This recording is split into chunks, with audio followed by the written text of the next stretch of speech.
नमस्कार साथियों, स्वागत है आपका भी अनका 24 यूट्यूब चैनल में। बहुत बहुत साथियों, एक कलेश और सामने आ गया है। कलेश क्या है कि इजराइल ने फिर से हमला कर दिया है हमास के ऊपर।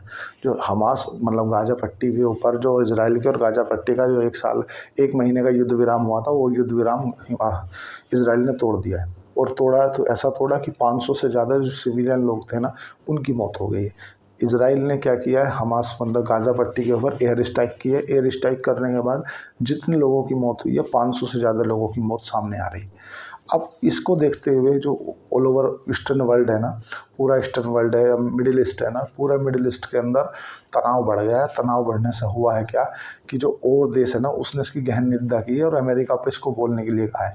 लेकिन इजराइल की तरफ से जो स्पष्टीकरण आया है, इजराइल ने ऐसा बोला है कि भाई हमने जो युद्ध एयर स्ट्राइक की है ना, उस एयर स्ट्राइक के पीछे जो बताया हमने डोनाल्ड ट्रंप साहब को बता दिया था। देखो क्या था, जब इन्होंने गाज़ा पट्टी की जो हमास है ना, हमास ने इजराइल से जब एक तरह से युद्ध विराम करने से मना कर दिया था, तो फिर डोनाल्ड ट्रंप ने बीच में आकर बोल दिया था कि अगर आप युद्ध विराम नहीं करोगे तो मैं पूरी की पूरी गाज़ा पट्टी को प्लॉट बना दूंगा, इतने बमबारी करूंगा। तो फिर हमास ने सोचा कि क्यों ना आपस में संधि कर ली जाए। संधि किसको लेकर हुई थी कि एक इजराइल नागरिक, उसके अगेंस्ट में 30 हमास के जो बंधक बना रखे हैं इजराइल ने, वो छोड़ने पड़ेंगे।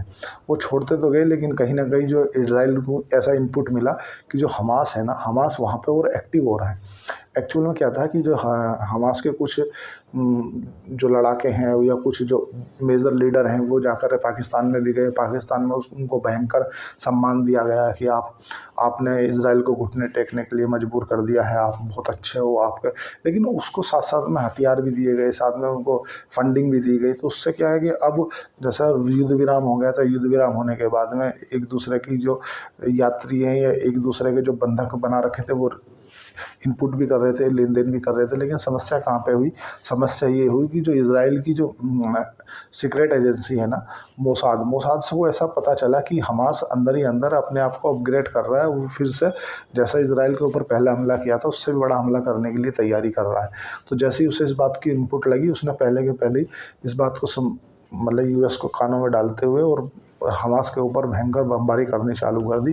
और इतनी भयंकर बमबारी की कि 500 से ज़्यादा जो है सिविलियंस की मौत हो गई। देखो, जब किसी एक दूसरे देश के बीच में युद्ध होता है ना साथियों, तो वो सेना से सेना के बीच में होता है, उसका सिविलियन लोगों से कोई लेना देना नहीं रहता।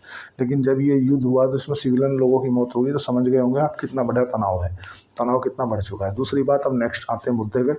मुद्दा क्या है? जैसे मिडिल ईस्ट में तनाव बढ़ा है, जितने भी और देश हैं या जो इराक है, जो ईरान है, वो कहीं ना कहीं आके हमास की या गाज़ा पट्टी की ओर से या फ़िलिस्तीन की तरफ से कोई सपोर्ट ना कर दे या इसका बड़ा रूप ना ले ले। इसको देखते हुए यूएस ने क्या कर दिया है, यूएस ने जो अपने युद्धपोत है ना, उनको इजराइल की सपोर्ट के लिए भेज दिया और ये स्पष्टीकरण दे दिया है कि अगर किसी ने इजराइल के ऊपर एक भी बम गोला मारा या इजराइल के ऊपर हमला किया, तो वो डायरेक्ट अमेरिका के ऊपर हमला मार लिया जाएगा। अमेरिका के जो युद्धपोत है ना, वो कहीं ना कहीं इजराइल की सपोर्ट के लिए खड़े हैं। अब समझ लेते हैं कि युद्धपोत होते क्या हैं साथियों। युद्धपोत के ऊपर फाइटर जेट उड़ना और फाइटर जेट को उतरने की सुविधा होती है। फाइटर जेट, जैसे सपोज करो अगर समुद्री तरीके से कहीं युद्ध लड़ना आपको, और समुद्र में आपको फाइटर जेट, क्योंकि फाइटर जेट को तो आपको सब चीज़ चाहिए। अब मिसाइल छोड़ के आएगा, वो कहीं मिसाइल फेंक के आएगा, तो फिर दूसरी मिसाइल भी तो लोड करनी है ना उसको।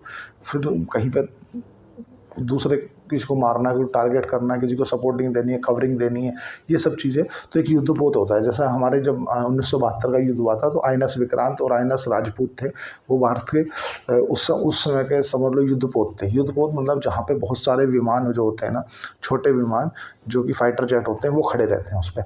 और कुछ नेवी की सेना भी होती है, कुछ जो एयरफोर्स रहती है वो भी रहती है।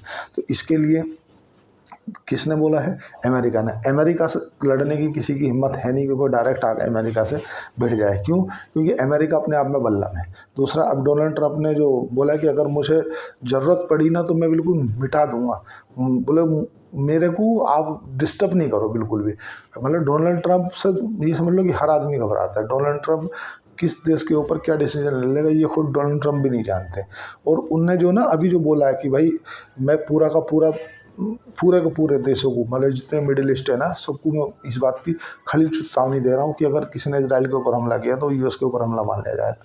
दूसरी बात, एक डिसीजन के कारण पूरे रोहिंग्या मुसलमान परेशान हो गए हैं। दरअसल बात क्या है साथियों, रोहिंग्या मुसलमान परेशान क्यों हैं? क्योंकि अमेरिका एक ऐड देता था, अमेरिका एक मदद देता था। उस जैसे जब म्यांमार के अंदर युद्ध हुआ था, गृह युद्ध हुआ था, तो कुछ जो देश के मुसलमान हैं, रोहिंग्या मुसलमान, वो बांग्लादेश में आके शरण ले लिए थे, छोटे छोटे कैंप बना लिए थे। तो उनके लिए अमेरिका ऐड देता था, मतलब मदद के रूप में देता था। उनके लिए डॉक्टरी मेडिसिन मुहैया कराता था और कुछ दवाई गोली, ताकि वो भूखे ना मरे, तो कुछ अनाज ये यूनाइटेड नेशन की ओर से मुहैया कराता था। लेकिन उसमें कुछ अमेरिका ने भारी कटौती कर दी है, क्योंकि जनरली जो संपन्न देश है ना, वो ऐसा करते हैं।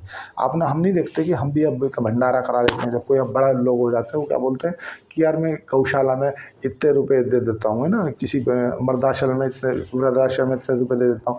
तो ऐसे ही जो अमेरिका है, अमेरिका ऐड देता है।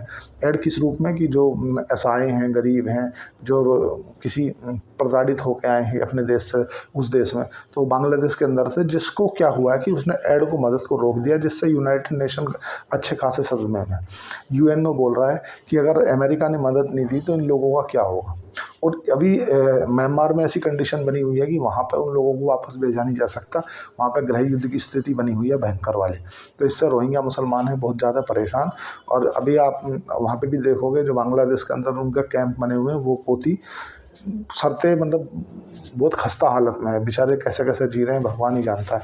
अब नेक्स्ट क्या है, नेक्स्ट ये है कि जो यूरोपियन यूनियन देश है ना, उन्होंने एक खोबा और ले लिया। खोबा क्या ले लिया है, उन्होंने बोला है कि हम पोलैंड के अंदर, अमेरिका से ऐसा बोल रहे हैं कि पोलैंड से आप अपना जो परमाणु बम है ना, वो रखो। अब इसको कहीं ऐसा नहीं हो कि जो रूस है ना, इसको अपने अटैक के लिए मान ले कि यार ये हमें टारगेट करने के लिए यहाँ पे अपना परमाणु बम रखने। क्योंकि जब पोलैंड है ना, तो यूक्रेन, यूक्रेन के आगे पोलैंड, पोलैंड के हंगरी है ना, एर्थोलिया, ये सब लगे हुए देश हैं। ये पहले 1991 से पहले यूएसएसआर का हिस्सा हुआ करते थे। यूएसएसआर क्या मतलब, पहले जो अभी जो रूस है ना, रूस आधा एशिया में आता है, आधा यूरोप में आता है। तो पहले यूएसएसआर था। जब इसको 1991 में अलग अलग हुआ ना, तो ये 15 देशों में बट गया। तो ये मुद्दा है। अब अगर पोलैंड के वहाँ पे अमेरिका परमाणु बम रख देता है, तो जाहिर सी बात है यूरोप के जो देश हैं उन्हें तो सुरक्षा मिल जाएगी, लेकिन कहीं ना कहीं खतरा बढ़ जाएगा रूस के लिए। लेकिन अब रूस इस बात को मानता है या नहीं मानता है। अभी जैसे डोनाल्ड ट्रंप ने उससे बात की है पुतिन साहब से कि हम यूक्रेन के मामले में आपसी सहमति चाहते हैं, लेकिन जो पुतिन है ना, उन्होंने स्पष्ट बोला है कि भाई मैं दे तो दूंगा, मैं युद्ध विराम भी कर दूंगा, लेकिन मेरी एक शर्त है कि ये कभी भविष्य में नाटो में ना जाए, पहली बात। दूसरा, अपनी बड़े स्तर पर कोई सेना ना रखे, ये बात हो गई। तीसरा, कभी भी परमाणु बम, जैसे आप इस तरफ रखने की बात कर रहे हो, उस मामले से सोटा उठो। तो ये मामले जो है ना, ये साथी एक दूसरे के साथ में पेचीदा होते जा रहे हैं। पेचीदा क्यों होते जा रहे हैं कि रूस इस मामले को मान जाता है, तो कहीं ना कहीं यूरोपियन यूनियन को खतरा है। यूरोपियन यूनियन जो है ना, उन्हें किस बात का डर है, उन्हें इसी बात का डर है कि अगर यूक्रेन तो गया, और जो रूस है ना, रूस ने जो अपना परमाणु बम है ना, वो बेलारूस में सेट कर दिया। बेलारूस एक देश है ना, पहले हालांकि रूस का हिस्सा था, लेकिन अब वो बेलारूस में सेट कर दिया। बेलारूस में सेट करने से हुआ क्या, लोगों का जो कहना है वो ऐसा है कि भाई इसने तो किसी को बताया नहीं, और हम आप अगर अपना परमाणु बम है, जो न्यूक्लियर बम है, उसको अगर मूवमेंट कर रहे हो, तो उसको यूनाइटेड नेशन में बताने की क्या आवश्यकता है। लेकिन ये सही कहीं ना कहीं मामला हो चुका है साथियों, पेचीदा हो गया। अब देखा जाएगा आगे होता है क्या, क्योंकि आज कंडीशन यूक्रेन की तो ऐसी रही नहीं है कि वो अब रसिया के सामने लड़े। एक इतिहास में, रसिया का इतिहास में नाम लिखा जाएगा कि वो एक पहला देश है जो युद्ध में लड़ने के बाद भी आज अच्छी जीडीपी लेके खड़ा है, क्योंकि उसने अपना जो प्रोडक्शन है उसको बढ़ा दिया। और प्रोडक्शन बढ़ाने से जो रेट थे ना क्रूड ऑयल के, अगर कोई 70 रुपये प्रति बैरल बेच रहा है, तो उसने बोला कि मैं बेचूंगा 65, और 65 में आदमी खरीदेगा, इतने में 70 में खरीदेगा, उतने में कॉस्ट बोरिंग बच जा रही है।